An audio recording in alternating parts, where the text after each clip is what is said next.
Hi guys, welcome to another little spotlight video about one of King and Country's most popular World War II series, the Battle of the Bulge.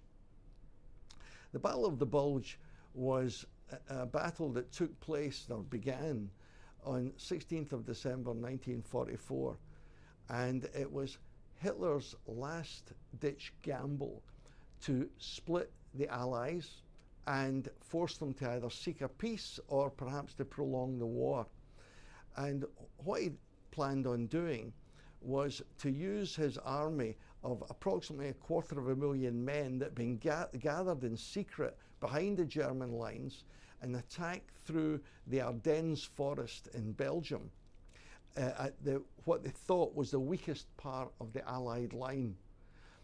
That weak part of the Allied line was defended by approximately 3 American divisions of about 80,000 men. These guys were caught completely by surprise. The weather had been terrible.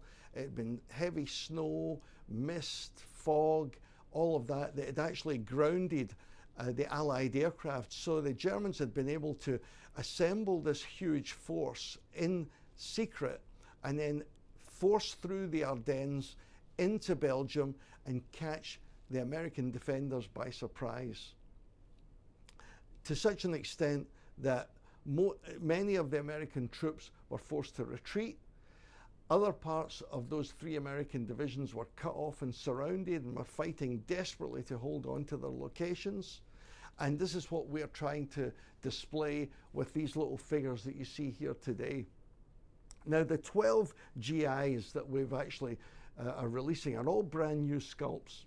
We've never done them before, but as you can see, they're all wearing the long American greatcoat. They're all wearing, as you might expect, winter gloves to stay warm, and they're fighting desperately against the advancing Germans. Now, let's take a closer look at some of these figures that we've been talking about. If you look the very first here, you'll see the machine gun team with the 30 caliber machine gun. Both guys are lying prone. You'll see that the number 2 is feeding ammunition into the gun, and next to him is his M1 Garand rifle. Just above the machine gun team, there's another 2-man team, and this is the Bazooka Team. Now, the bazooka was a rocket-propelled grenade that was basically used as an anti-tank vehicle, or could take out an armored car as well.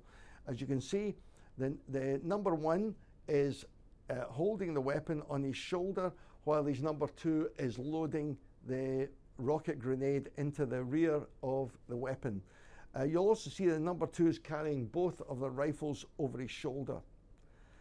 Moving round to the front here, there's a command set, which is usually an NCO. In this case, he's got a Tommy gun, but he's looking through his binos to observe the enemy. And right next to him is the radio operator with the radio. And you'll see that instead of carrying an M1 Garand, the radio operator is carrying the much lighter M1 carbine. Behind those 2 guys is 3 more infantry guys. You'll see that on the top of the knocked out German Sturmgeschütz is another rifleman who's about to throw one of his grenades at the enemy. Backing him up are another NCO with a Tommy gun firing, and another rifleman. Round the right hand side of the picture, you'll see 3 other riflemen. One lying prone on the ground firing his rifle, another kneeling firing his Garand, and the 3rd guy has got the famous Browning automatic rifle, better known as a BAR.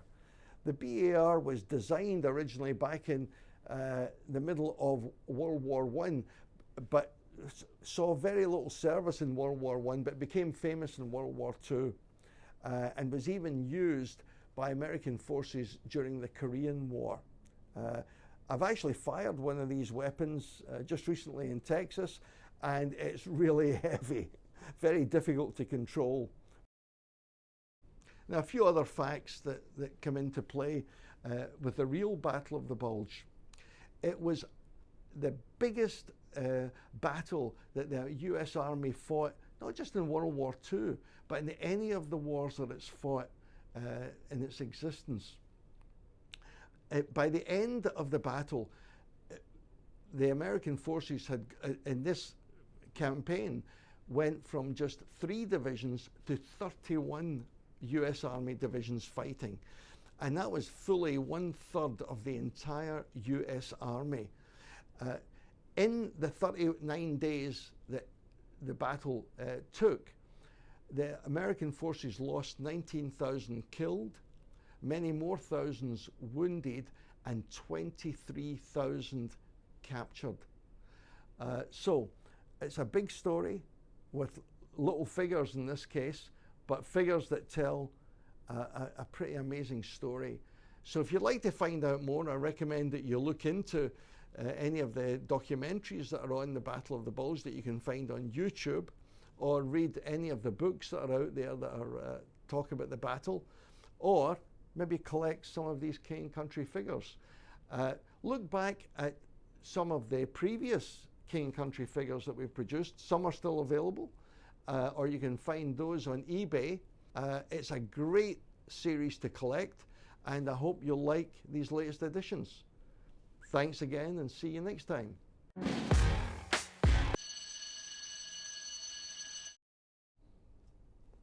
Hi guys, it's me again. Let me introduce you to our special winter bonus set that is available with all these new figures.